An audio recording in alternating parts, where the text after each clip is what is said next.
Thank you everyone for joining us for our long COVID webinar today. My name is Natalie Simmons Jorge, and I'm the CEO of Companion Health.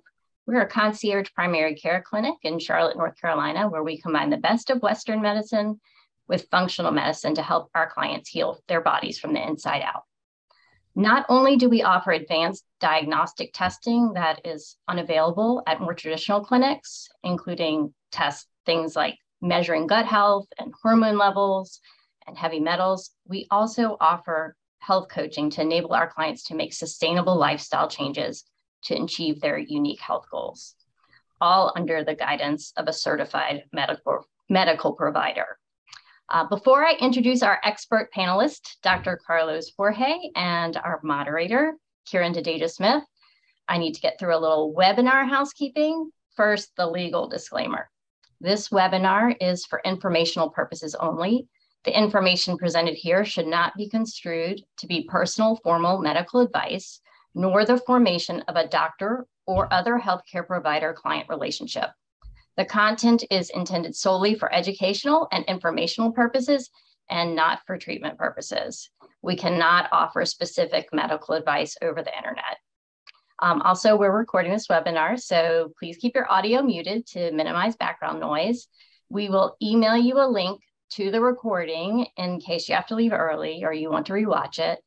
And if you have any questions for Dr. Jorge, please type them in the chat box located at the bottom of your screen. We're going to save room at the end of the webinar to try to answer those for you. Now for the intros. Dr. Carlos Jorge, who also happens to be my husband, is Companion Health's Chief Medical Officer and co-founder. Dr. Jorge has been in healthcare for over 20 years and is the only physician in Charlotte triple boarded in family medicine, lipidology, and functional medicine and anti-aging. Carlos is committed to helping our clients improve their well-being by taking an evidence-based, holistic approach to their care, including spending significantly more time with them on a regular basis to understand how to return them to optimal health. Kieran Dedeja-Smith is Companion Health's Director of Marketing and one of our health coaches. She regularly works with clients whose immune response is compromised for any number of reasons, including but not limited to food sensitivities, hormone imbalances, toxic exposures. And Kieran is no stranger, unfortunately, to COVID. She's had her own unique journey with the virus, as so many of our clients have had, which makes her the perfect moderator for today's discussion about long COVID. Hopefully she'll ask the questions that you're wanting to ask. And if she doesn't, remember, you can just drop a question in that chat box below. So take it over from here. Okay. Kieran. Thank you so much, Natalie. And thank you all for being here today and watching this. I'm, as Natalie said, so excited personally, and I know you are as well, to just dive in and get some answers. COVID it's had such a presence in our lives over the last few years. It's affected us in so many different ways. And here we are wanting to think that we're over and done with it. And here comes along COVID. So it's a new term. And as we're going to look into it, there's a lot of uncharted territory with it. So there's a lot of questions that I know that you have. We're going to try to get through the basics. And it's our hope that by the end of this presentation, you'll understand a little bit more about it. We're going to try to ask what it is, who might be a little more susceptible to it, how it's treated, diagnosed, all those things. Before we get started, I believe Dr. Jorge has a few statements on COVID itself. Yeah, thank you. Thanks, Natalie and Kieran, everybody joining us. I just wanted to just show the numbers again. I know we're probably tired of hearing about COVID, and like you mentioned, it's unfortunately rearing its head in a different way now, which is kind of the long-term consequences. But just to give folks a little bit of context again, I'm going to share my screen just real quick. These are the numbers as of today. Currently the U.S. has about 95 million cases with about over 1 million deaths from COVID. And just in North Carolina, we're about 3.1 million and 26,000 folks affected and with who passed away from this disease. So, I think it's important to just remember that this virus, we're tired of it. Unfortunately, the virus is not tired of us. And so it's still occurring and people are still getting this infection. And so I think being mindful of that, being prepared for that is important, especially as the fall and flu season is coming, which can also create further problems for folks who are susceptible to this virus. Okay, all right. And so I guess to start on the topic of long COVID, the big question is, what is long COVID and is it real? Yeah, well, so it is real, and we're having the conversation here because it's real. But long COVID started to get recognized as a term probably about a year and a half ago. And so when we look at long COVID, initially there were different definitions for it.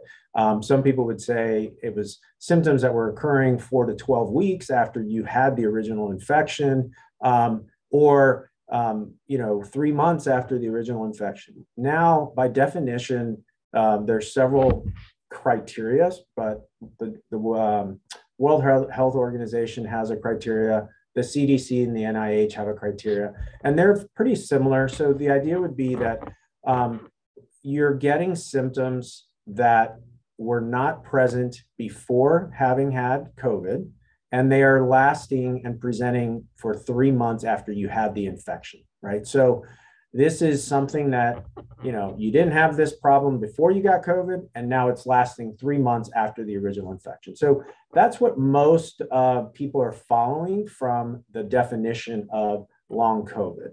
And, long COVID, there's a lot of different symptoms and problems that can come up with it, which we can go through as well. Okay. Is anyone more susceptible to getting it? Or, do you have any stats that you might be able to share? Is it more male or female, different ages? Again, like pre-existing conditions, anything like that? So originally, original sort of research that looked at this, and there's some publications in Lancet and British Medical Journal and Nature that we can put links up later if we want. But originally they were suggesting that if people had been hospitalized, therefore, if you were having more, I would say, a moderate or severe COVID type of infection, you had a higher incidence potentially of getting long COVID.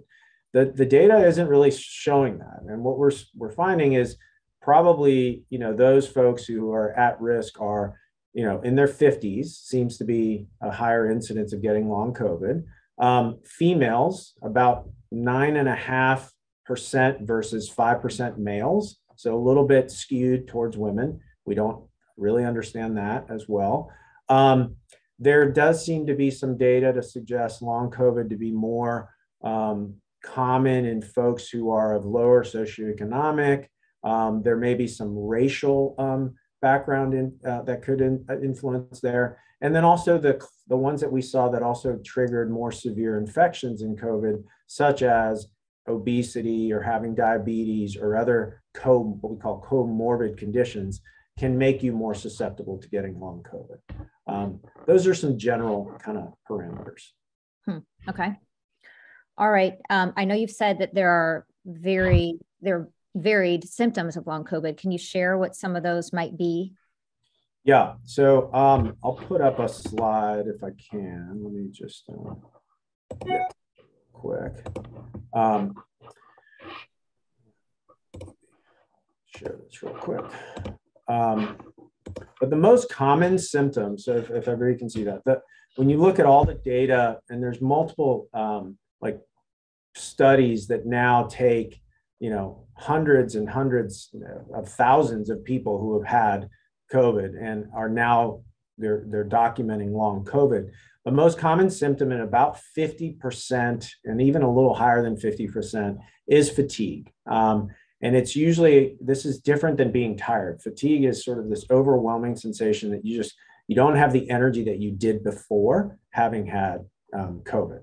And then from there, you start seeing, depending on different studies and different populations, things like headache, everything from attention and focus issues, joint pains, dyspnea, which is just shortness of breath or having a hard time catching your breath, chest pain, reports of just decreased quality of life.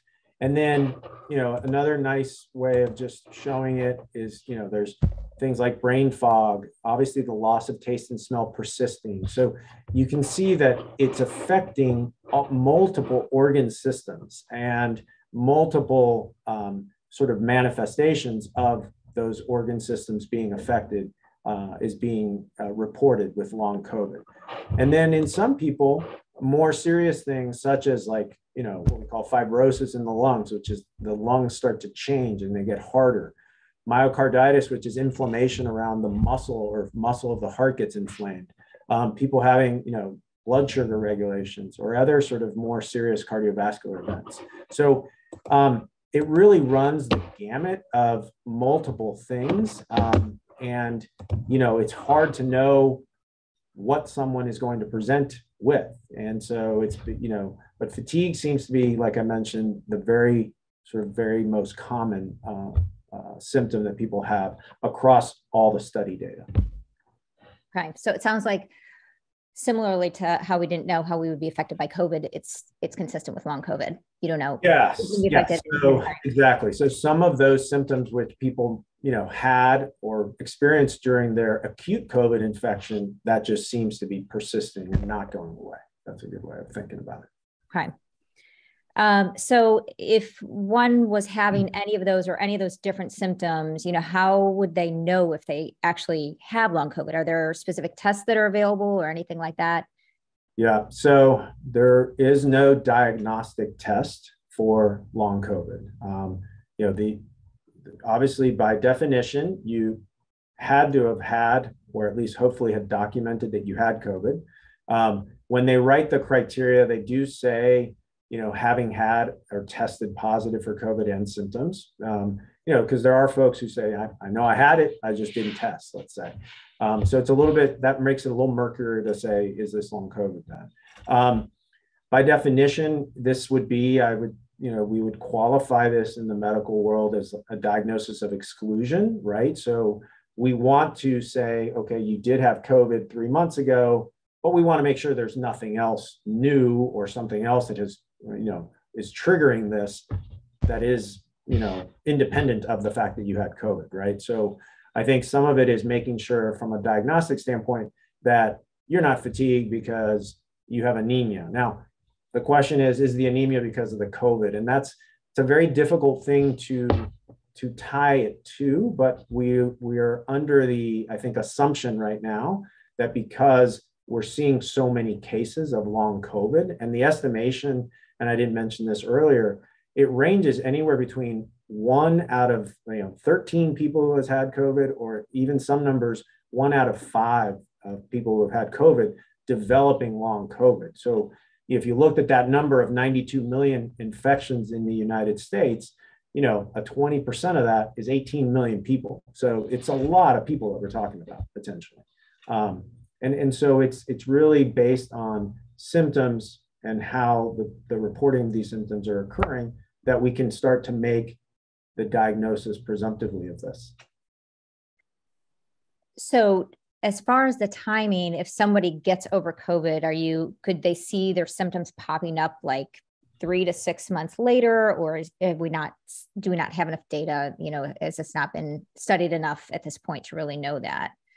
Well, I mean, again, by definition, if you have symptoms that are persisting 3 months after having had the original infection, you're falling within a criteria of long COVID by World Health Organization, CDC, NIH criteria.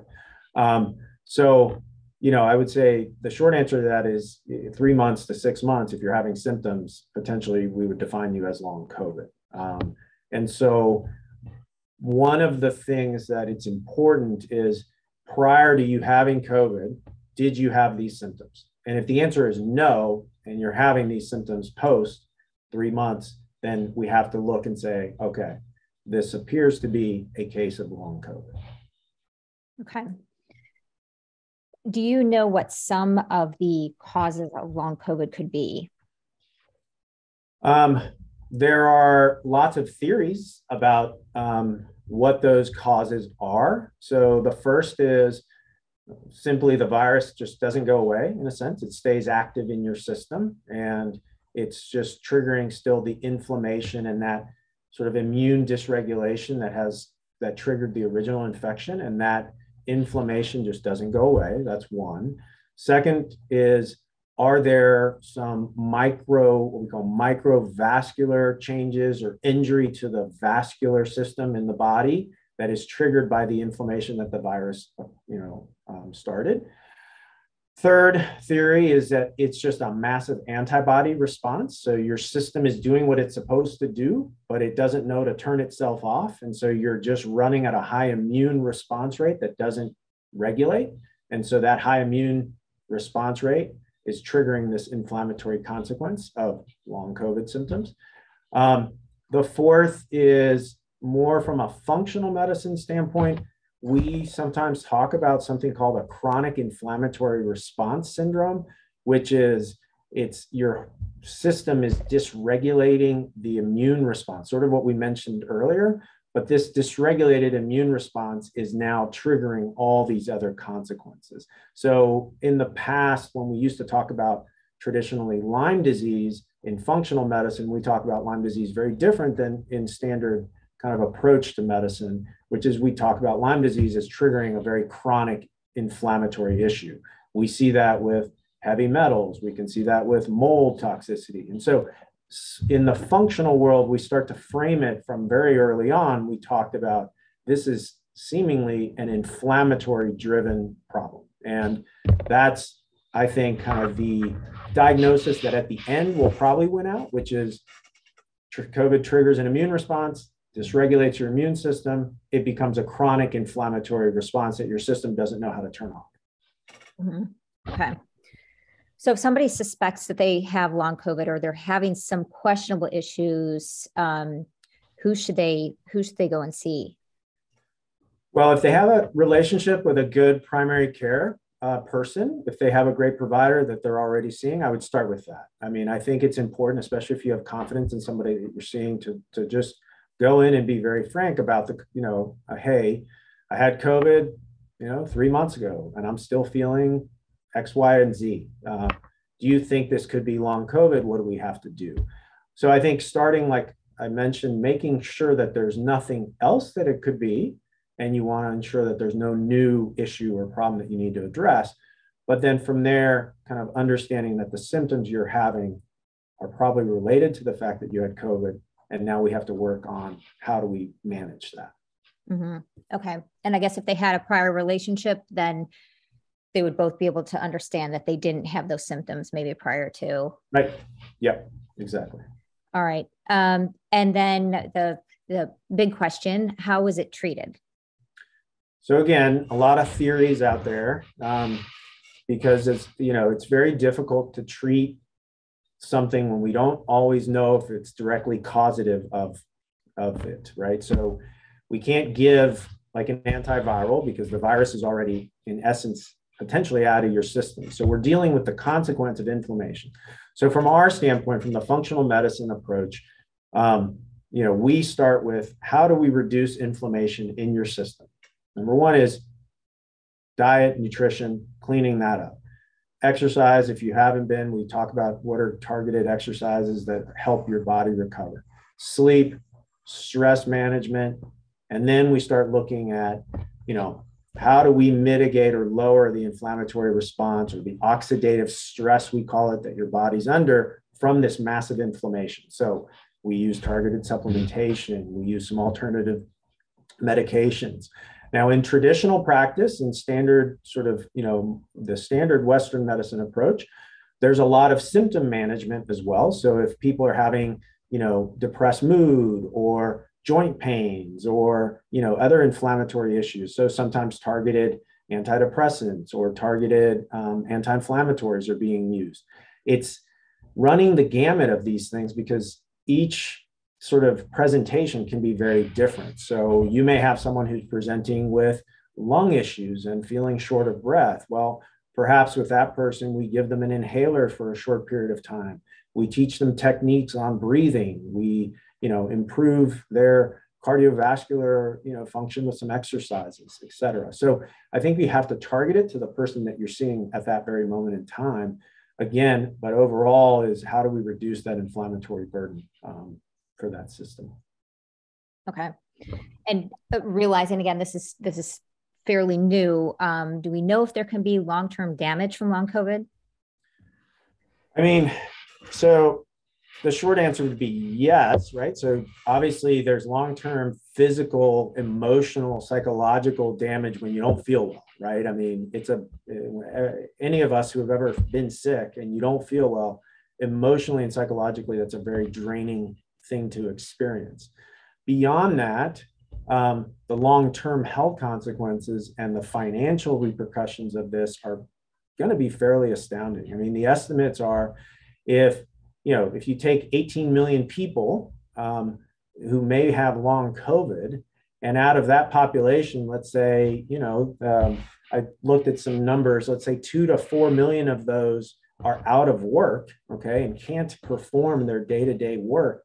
It's a loss of about 170 to 220 billion with a B dollars of productivity and wages. Okay, so, and that's just one component. That's just in the United States. That doesn't include how the rest of the world yet. But by estimates, the World Health Organization is expecting that the long-term consequences of this, the long COVID consequences, are going to be, both not only medically, emotionally, psychologically, physically damaging and difficult, but the economic burdens that are going to be faced with this are also going to be pretty challenging to a healthcare system that's already fairly taxed, and doesn't necessarily always know how to deal with these chronic inflammatory things. Okay. Well, that concludes the questions that I had. I do have a couple of questions from the community, and I'm trying to see if there's any in the chat. Let's see. Okay. I do have one in the chat box. And then again, if anyone else has any questions, feel free to drop those in. I'm going to read this one out. I've got a couple others that I had from ahead of time. We have a question. How do you help the patient get rid of that long chronic inflammatory response that you referenced? Right. So in our practice, in a functional medicine type of approach, like I mentioned, we want to understand what are the drivers that contribute to the inflammatory process. So our nutrition, our sleep, our stress, exercise, or lack thereof, right? So we really want to tighten up and lower the inflammatory burden of nutrition. So we talk about how do we clean up your diet? How do we get rid of a lot of the inflammatory carbohydrates or inflammatory foods that you're already eating? So that's one. Sleep and stress are your superpowers. If you're not managing your stress, meaning your system is constantly at an elevated, stress response, that affects your capacity to lower inflammation and get your immune system back regulated. So we teach people meditative practices, breathing exercises, acupuncture, all these other sort of alternative things that help regulate stress are real important. Sleep is our superpower. I mean, it's the time that we recover. And so we really focus on understanding that you have to improve your sleep and your sleep hygiene as a way to repair and recover. Supplements. So there's a lot of controversy about supplements. There's a ton of supplements. You can go to any store and there's thousands upon thousands of supplements. Okay. We're very targeted in how we talk about supplements. There are supplements that we give, things like quercetin and magnesium and, a little bit of vitamin D and vitamin C. There's some data to support these things to help reduce your immune response and your inflammatory response. We do targeted IV therapy in our practice with combinations of high dose vitamin C and vitamin cocktails, plus things like glutathione, which is a very powerful antioxidant that is very depleted when you have any viral infection, but is known to be exceedingly depleted with COVID, which adds to what we call our oxidative stress and inflammatory response. So we target specifically some supplements. Medications, I think as time goes on, we can talk about some alternative uses of medications. We do. So things like in the functional world, we use things like low dose naltrexone, which helps reduce a little bit of the inflammatory burden. We sometimes will use targeted steroids. We sometimes will use targeted other medications. I think one of the things that, which I'd be concerned about is as we see treatments being offered for, the immune response from COVID, we may start seeing a lot of I would say, stronger medications that are used now in current conditions like Crohn's disease or rheumatoid arthritis that are what we call the immunologic or biologic agents. So a Humira or a Cimzia. I think it's something that potentially will be thought of to be utilized. I'm not a big fan of that, but I think it's something that may occur. And then we manage the other symptoms. If there's depressed mood or hormonal dysregulation, we can sometimes target some therapies for those as well. You're gonna have to individualize for each presenting, person that you see. So it sounds like it's some trial and error, but also maybe some advice that we could correct me if I'm wrong, would be to not maybe just take something and run with it, but to really have a relationship and go back and forth and report back on how you're feeling. Is it helping and all of that type of thing? Yeah, and I think it's also being very realistic with the person sitting across from you in that this is new. And because it's new and it's a new disorder and it's a new consequence of a virus, sometimes we have to just take time to see, will this work?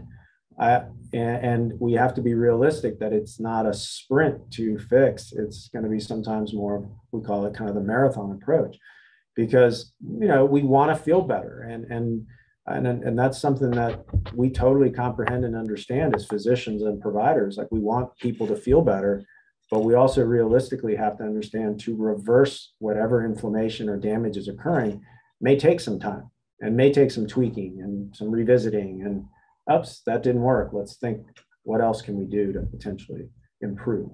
But I do think there's lots that we can do to drive down inflammation. So I hope the answer, was clear, but it's coordinating several things to get that inflammatory response to improve.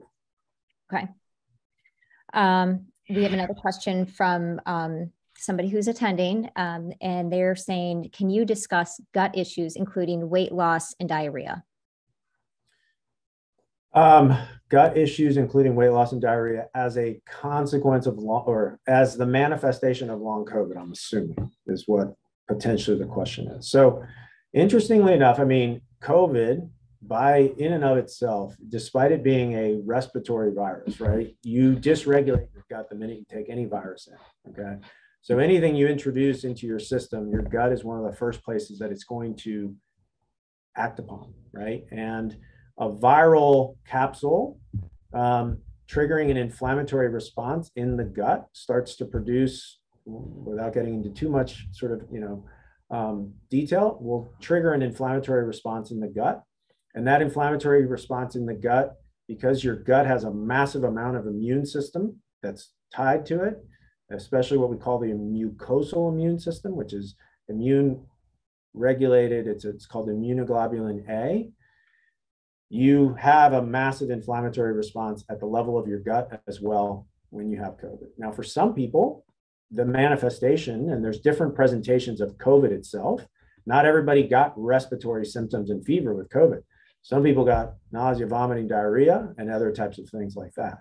So as far as if you have been exposed to COVID and now 3 months out, you're still having inflammatory changes that are occurring at the gut level that hasn't allowed your gut to heal, and a consequence is diarrhea and weight loss because you're not sustaining, then that is something that you need to have addressed, okay? So gut dysbiosis, which is sort of a change in the health of your gut environment by consequence of infections, viruses, parasites, bacteria, chronic use of antibiotics, stress. There's a lot of things that drive damage to the gut. And so, we would, in the functional world, again, we start with understanding, what does your gut look like? What's the health of your gut look like? We test for that, we look for that, and then we try to reverse some of those things with some targeted therapies and interventions. Okay. For the individual who asked the question, if we didn't get that exactly what you're asking, if you can drop that in the Q&A again. I have a specific question that was sent in prior to. Is it possible that long COVID symptoms may not manifest till 3 to 4 months after having COVID? And her background was she had COVID the last few days of January and had 2+ months of congested cough straight after. Then in early June, she developed symptoms similar to, is it Meniere's disease through all the tests, though all the tests to date are negative. Right. So, again, the short answer is yes, potentially if there's an inflammatory driver there. Right? Meniere's is a disorder that triggers some dizziness and will have some hearing loss sometimes associated. It can be more common in women as well. And it is an inflammatory problem of which we often, quote unquote, don't know what triggers it, right? And so in this case, what you would sort of think to say is, all right, you had COVID. Meniere's is a symptom and a consequence that you did not have prior to getting COVID. By association and definition of long COVID, we would say potentially this can be related or it is a long COVID consequence. This is where it's murky, it's tough. I mean, you want to make sure there's nothing else triggering Meniere's. And so sometimes they will do an MRI to look at the inner ear. They'll do some other testing to make sure that there's no other sort of true cause. And if you can't identify a true cause other than the fact that you had COVID, 3 months ago, or perhaps you had a reinfection in June and, you didn't test or you didn't realize that it was COVID as well, that may be something to really think about as long COVID. I will say one other thing too is, while vaccines are real effective for reduction of severity of symptoms of COVID and have helped, numerous people who were probably at higher risk of getting real serious consequences, even though you may get vaccinated and let's say you get COVID, you could still there is some data that says you may still get long COVID. So it doesn't necessarily stop the immune system response, but it will help the severity of the acute illness, which is why we vaccinate. Okay.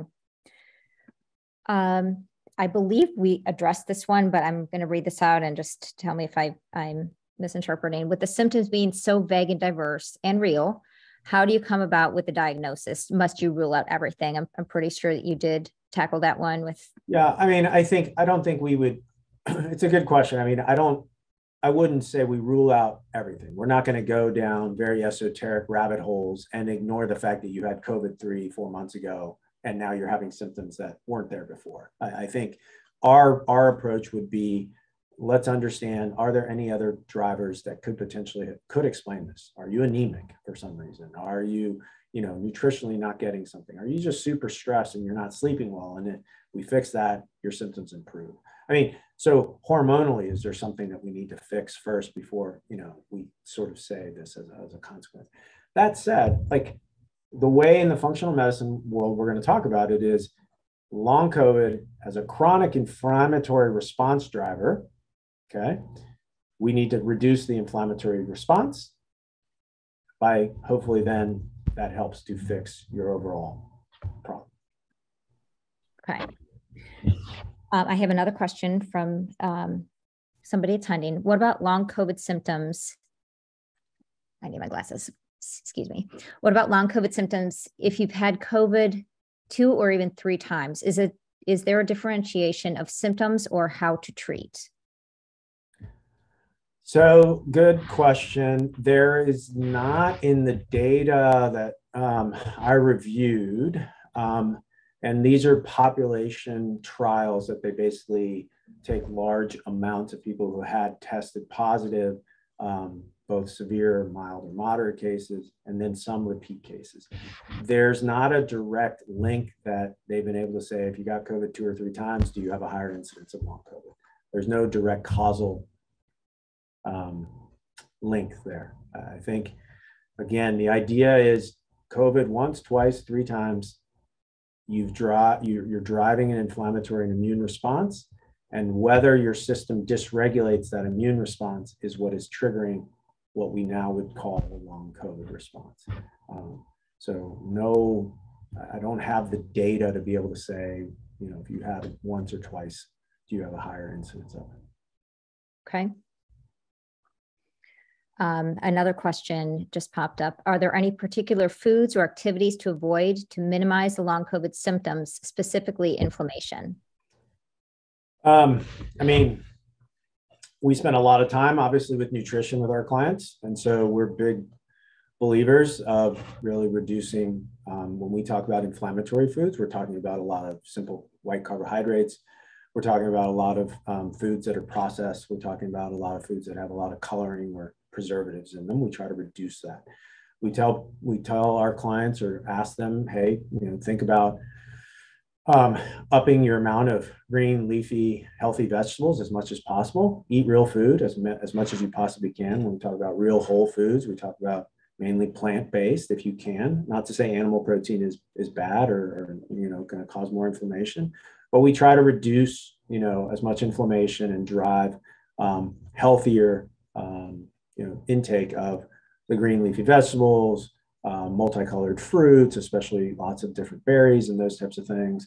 We talk about complex starches and fibers that we want people to eat, like sweet potatoes and yams, and hydration of water, limiting a lot of sweet juices and sodas and Gatorades and all these types of things that just probably drive a little bit more inflammation as well. So from a nutritional standpoint, we spend a lot of time with our clients about that. And then again, I mean, the stress and the sleep, like, not to sort of say, you cannot stress this enough, how important it is. I mean, it is something that we spend a lot of time with our clients, talking to them about how to reduce that stress burden that they feel. We all deal with stress, but how we let it affect our system is a real driver of inflammation. So that's a big one that we spend time. And then sleep and regulating our sleep. And we talk about, having very set sleep times and wake times, eliminating distractions for sleep. So all our devices that we all have, our computers and TVs and iPads and phones, et cetera, reducing exposure to that, especially at night, to let your brain really kind of take a break and rest. So we build sort of a multifaceted approach to it. And as far as exercise, there's some controversy about, not controversy, but some data as far as when you're dealing with a lot of inflammation, should you do aggressive, HIIT exercises and really push yourself to max heart rates and max lifting? Probably not. I mean, there's some data with folks who deal with a lot of chronic fatigue that just, a good sort of nice walk, a comfortable swim, some very good flow like yoga and light resistance exercises are probably more beneficial than trying to go, full bore, hard workouts at all times.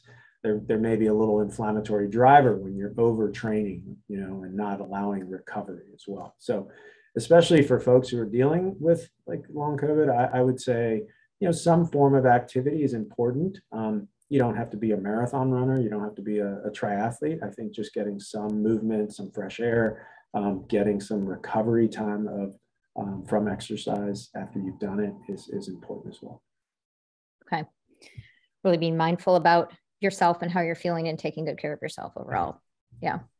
All right. Another question, and I believe this is the last one that I have, is, can kids get long COVID? So yes. It used to be estimated or thought that no, they wouldn't, just because the severity of symptoms in kids with COVID is pretty mild for the most part. But kids do have some consequence. The numbers aren't as high, but you can see everything from cardiovascular types of issues like inflammatory issues in myocardium, which is that myocarditis, or some blood clotting issues in kids, to respiratory issues. So it's not as high, it's not as frequent, but it is something that does exist. Okay. I don't believe that we have any more questions at this point. So this is going to conclude the webinar. Thank you all for being here again today. I really hope you learned something. If you have any other questions after the fact, anything you want to reach out about, you can visit us at companionhealthnc.com, find all our contact information there. And again, thank you for being here. Thank you, Dr. Jorge, for all of your answers. Thank you. Thanks, everyone. Appreciate it. Oh, wait, we have one more question. If you can hold for 1 second, it just popped up. Okay. Sorry. Oh, no question, but thank you very much. Oh, thank you for being here. That's cute. Okay. All right. Bye. Bye. Bye.